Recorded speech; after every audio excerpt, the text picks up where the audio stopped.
నమస్తే. కోడికత్తి శ్రీను. ఇతను ఎంత ఫేమస్ అయ్యాడో మనకు తెలుసు.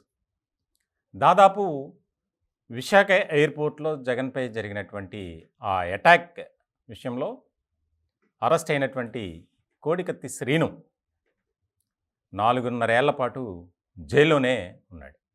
తాజాగా వచ్చినటువంటి బెయిల్‌తో అతను బయటకొచ్చాడు.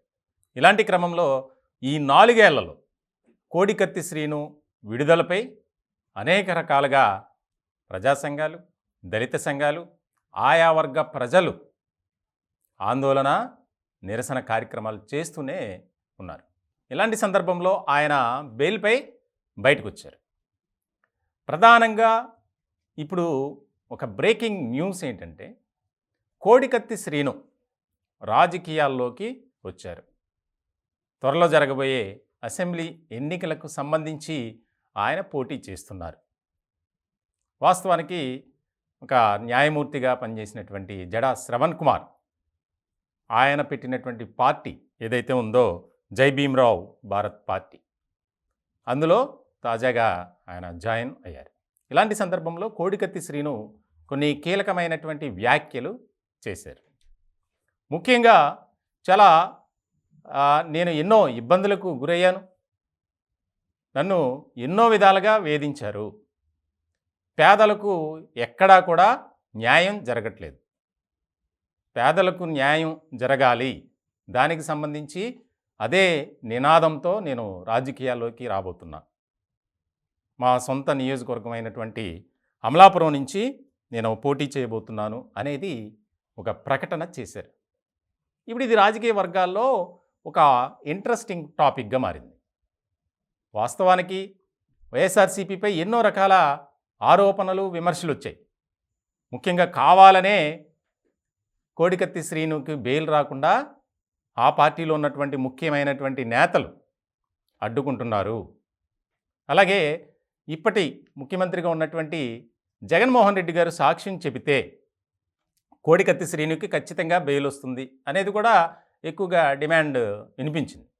ఇట్లాంటి సందర్భంలో చాలా కీలకమైనటువంటి పరిణామంగా ఆంధ్రప్రదేశ్ రాజకీయాల్లో కోడికత్తి శ్రీను పొలిటికల్ ఎంట్రీ అనేది మారింది. ఇప్పటికే జడా శ్రవణ్ కుమార్ పార్టీ నుంచి వైఎస్ వివేకానందరెడ్డి హత్య కేసుకు సంబంధించి అప్రూవర్గా మారినటువంటి దస్తగిరి ఆయన పార్టీలో చేరారు. పార్టీలో చేరడం మరుక్షణమే పులివెందుల నుంచి జగన్పై నేను పోటీ చేస్తున్నాను అని ఒక బాంబు పేల్చారు. ముఖ్యంగా రాయలసీమ ప్రాంతంలో వివేక హత్య కేసు తర్వాత జరిగినటువంటి పరిణామాలు చాలా ఎక్కువే. ఇటువంటి క్రమంలో చాలా కీలకంగా మారినటువంటి అంశంగా మారింది. ఇప్పుడు రాయలసీమలో ఎక్కడ చూసినా దస్తగిరి టాపిక్కే నడుస్తుంది. పులివెందుల్లో ఖచ్చితంగా నేను పోటీ చేసి గెలుస్తాను అంటున్నాడు. ఇప్పటికే ప్రచారం కూడా మొదలుపెట్టాడు. పులివెందులంటే వైఎస్ కుటుంబానికి ఎంతో ముఖ్యమైనటువంటి నియోజకవర్గం అది.